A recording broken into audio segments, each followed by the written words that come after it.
All right, so this video is gonna be like super short. I'm not really gonna edit it that much, but a lot of people tell you that you need this, you need that, you don't need this, you don't need that when you're making music to make good music. And good music isn't really like a thing. I don't know. I don't really know what I'm saying. It's a thing, but like it really depends on who's listening for what's good music.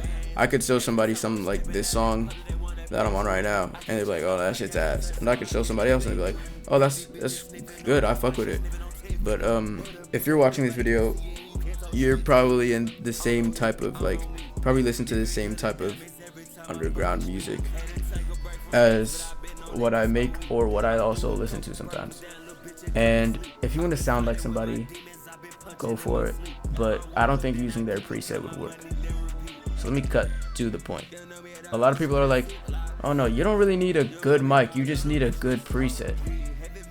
That is true and false at the same time. Mostly false. It's true because it makes you sound better, but that doesn't mean you sound good to the ear. And if somebody brings up Laserdisc, I'm actually gonna fucking crash out because his music is only up there, and he's only like doing good numbers mainly because of he has such a specific sound, but he is actually good and unique. Like his uniqueness tops his quality, and his quality is what gives that uniqueness at the same time as his voice. So you can't just say, oh well, Laserdisc this that. Uniqueness can go over that. But if you still are not completely unique and so much of something that people haven't heard before, then you need to hear this. Preset will not just make your voice sound like fucking yeet on the track. Like, bro, you're not gonna get on the beat sound like Osama Sun immediately just because you're using his preset. You need a good mic. A good mic is necessary, and you don't need like $1,000 mic. You don't need a TLM 102. You don't need a 103. You don't need an expensive ass mic. The best mic under 500 that I could recommend is probably an Aston Spirit. An Aston Spirit microphone is a really, really good microphone. It's like $300, and I'm not buying that because I have a perfectly working mic. I have an Audio Technica AT2020. A lot of people use this mic. It's like what, $99, $100, and this is the first mic that I think you should go for if you're gonna go and make music. Getting a good mic is only the half of it. Not even the half of it. It's like 25%, and the other 25% is actually, yeah, the other 25% is a good preset. Those two will make you sound amazing, because you can't just have a fucking, I don't know, deodorant stick as a microphone and think that you're gonna sound like Justin Bieber when you're making music. That's not how it works. You need a good mic and a good preset. A good preset will complement the mic if it's getting all of the frequencies, because when you EQ, you're cutting out frequencies, boosting some, and if your mic can't pick up those, then it's basically doing absolutely nothing. So, or if your mic is too muddy, then you're gonna have to cut out too much, and it's just not gonna sound right. So you need a at least decent mic, just like the Audio Technica AT2020. And I don't want to make this video super long, so I'm just gonna stop chatting. So this is my main preset. It has auto tune, a limiter Maximus, a flanges, 2 EQs, a compressor, sound goodizer, which I think kind of works as a compressor too, and then OTT, which is a multi-band compressor, and then there's delay. And I have that routed to this. I don't know what Fruity MB does at all, but it says high frequency limiting, and it's limiting my high frequencies because the preset I'm using does have a lot. Then this is like Pro limiter, it's just fat vocal natural limiting, and then there's another compressor which compresses my voice more because it's still gonna clip a lot. This kind of acts like a declipper in a way, kind of, I guess. If you have a good mic and a good preset, then that's only half of it. The other 50% is sounding good.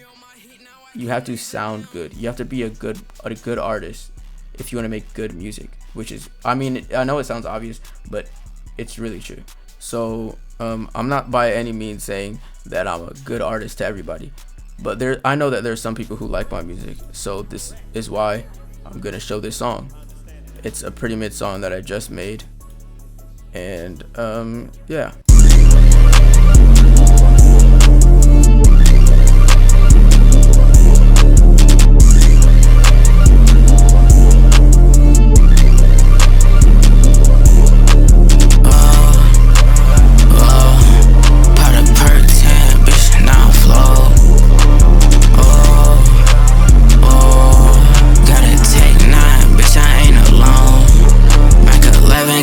Keep this shit so close.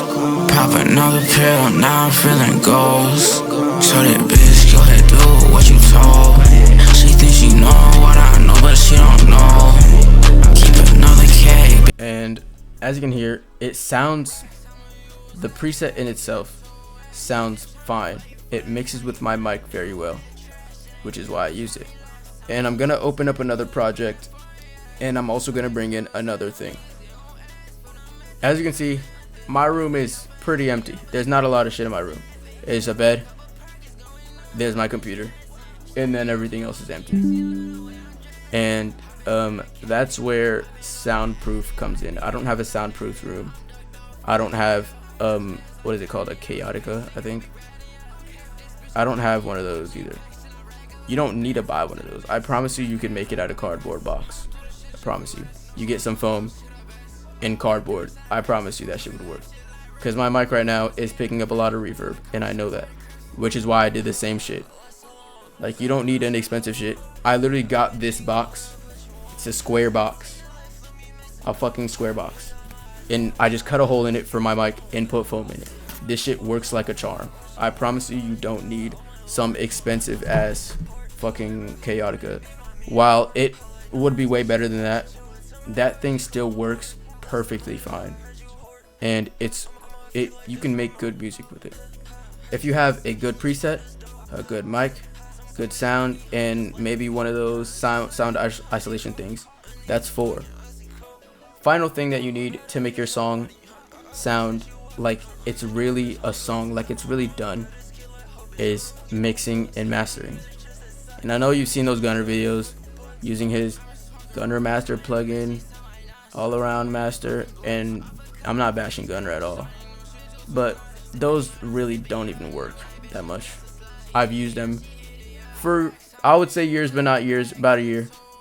I used them for about a year. They don't work on every song, and he says that in his videos, that it doesn't work for every song, which is why he has different ones. And Gunner really is like the reason why I even started looking into presets and shit like that. Or what I'm trying to get to is, don't go and spend like $20-$30 of your earned money to buy a Gunner Master plugin that doesn't really work that well if you don't already have this shit that's gonna make it sound good already, if you know what I mean. And what I mean by that is like the mic and everything. I'll open it up just for you guys. So this is Gunner's The Essential Master plugin, and if you look at it, it says it looks really customizable and user friendly. Just bass, soft clipper, bypass, magic, maximus, widen, like stereo separation, low, mid, high. It is user friendly, very. Look at it. It looks like I can use this if I've seen it first try, but it's really not that customizable, because EQ isn't just low, mid, high. It's a range of frequencies. It's a whole entire spectrum. You don't just have low, mid, high. It's low, mid, high. So there's no in-betweens in these. It's just that. The Maximus thing, basically putting Sound Goodizer on your master, which is probably the worst thing that you could ever do. Sound Goodizer is good, but it's kind of it compresses really hard, which is why they give you Maximus to customize it more, because just like Gunner's thing, it's not that customizable. I know this is gonna sound crazy because nobody wants to watch fucking learning how to mix, because that shit's fucking boring. I don't want to watch a 10-hour video to learn how to mix. Don't even do all that. Mixing isn't that hard. People try to make mixing seem like it's this super hard thing. It's really not. It's really not. It's basically leveling everything and gluing everything together. Soft clipper, limiter, and this. When an EQ can really like actually glue your sounds together if you can do it right. So let me show you basically how my mix master whatever shit is. I have my preset routed to here. This is routed to the master obviously, but the beat isn't just left alone to be a beat. This EQ, it boosts the lows. Sometimes I take this off, sometimes I don't. And this is cutting out the mid region. This is what I mean by gluing your sounds together. Cause if you cut out the mids, a little bit of the mids, it's not cutting out, it's making room for your vocals to fit in the mix. So instead of sitting on top, instead of your vocals being on the beat like this, it's kind of like in the beat. Literally, that's exactly what it is. So this is where your vocals will sit. I recommend to a lot of people to do this. Cut out some mids of where. So look at your final preset. Put an EQ on it. Let me see. Let me put an EQ on it. Do my dance in this bitch. I done saw ya. I done keep my blade on my hip. Yeah. And if you can see, there's a lot of mid range. Mid range is gonna be a lot of your vocals, but mine is like mostly high mids, which is why I'm cutting that out. It's more mid, so I'm gonna like drag this actually like right here a little bit to the higher region, and that helps my vocals sit in. And then all you have to do on the master is basically mash it together and glue it. And what I mean by that, compression will literally glue your mix, I swear. Just don't do too much. Over compressing your entire like everything is gonna make it sound like shit, and you don't want that. So what I recommend doing is watching the video that's on screen right now and using that, because he talks about compression a lot in that, and he tells you like how to use it. It's a really short video, and it's really well said of what he's doing, and I'm gonna put that in the link below, so you can really watch it and get through and like know, because he doesn't just talk about compression, he talks about literally everything, and it's like what, 8-minute video, so it's not really taking up that much of your time if you have a short attention span like an idiot. So but my master only has a limiter, soft clipper, and Fruity Blood Overdrive for some distortion, and I'm raising the mids. As you can see, I'm raising the mids. After letting my vocals sit in there and cutting it out of the beat, you can see that I'm turning up the mids just because my vocals aren't really that loud. And when I turn up the mids of both of them, since these are already low and my vocals are low, it like boosts the mids, so the already low vocals with the lowered mids in the beat can be highered up back to like their desired level or their intended level, so it sounds like it's really in there. And that's like the best thing that I can give somebody, the best advice I can give to somebody when mixing. And I'm not a professional mixer, I don't think I really am at all, I think I'm still a rookie, but that's still the best advice I could give somebody. Let me open up Discord and show you an actual difference. Oh, this is a song that I made when about a year ago. I had a shit mic and I thought my preset was gonna save me. There was no mixing, it's just shit mic preset and me thinking I was good. And I want you to really listen to this. How you did that? How you switch up on your mans? How you did that? How you switch up on your brother? How you did that? But your broke ass in the gutter. How you did that? You can really hear the muddiness in my mic. It's terrible. It's really terrible. And this is a song that I made today, produced by the same guy a year later, just off learning. And just a reminder, I know nobody wants to hear this bullshit again, but this is the song. I get that bread, get that cheese while on the couch, yeah. Racks, they been stacking way too tall, they so big. It's also really distorted for whatever reason. And now let me show you how I actually improved as an artist and how the overall quality of everything has shifted after doing the same things that I told you in the beginning of this video. Yo, flex on that shit, money coming out the gym, money flex on that bitch. Do my dance in this bitch. I done saw ya, I done keep my blade on my hip, yeah.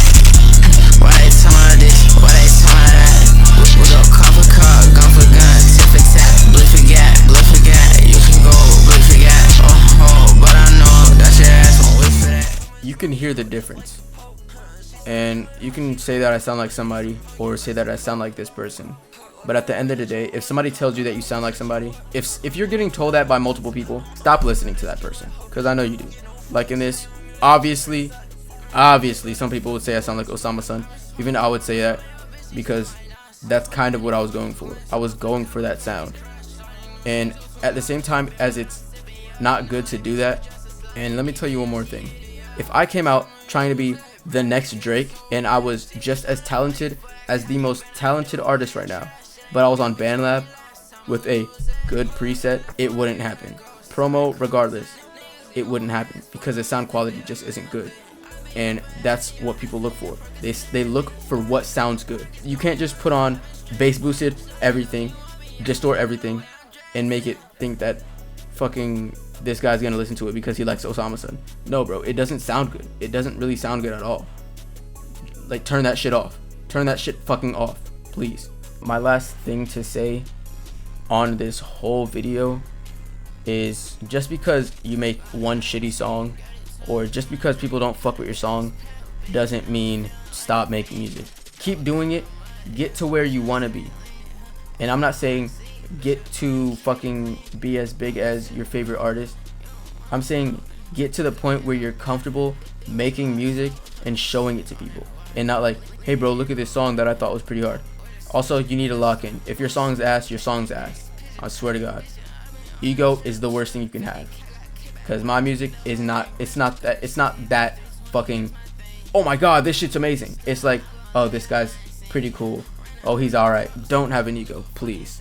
If somebody tells you that your song is not that good, don't be like, oh no, your song's ass. Your shit's crap. Leave me the fuck alone. Fucking kid. Don't do that. Do not do that. The best thing that you can do if somebody's calling you ass is ask them what you can improve on. And if they don't tell you, then they're just hating and your song's probably not even ass. And if they actually tell you what you can improve on, then there's a point. There's what they mean. So don't stop making music because somebody said you're ass. If somebody says you're ass, ask them what you can improve on and ask them for tips. Also, who are you to be calling me? I'm gonna end this shit off by saying one more thing. One more thing. Never mind. Never mind.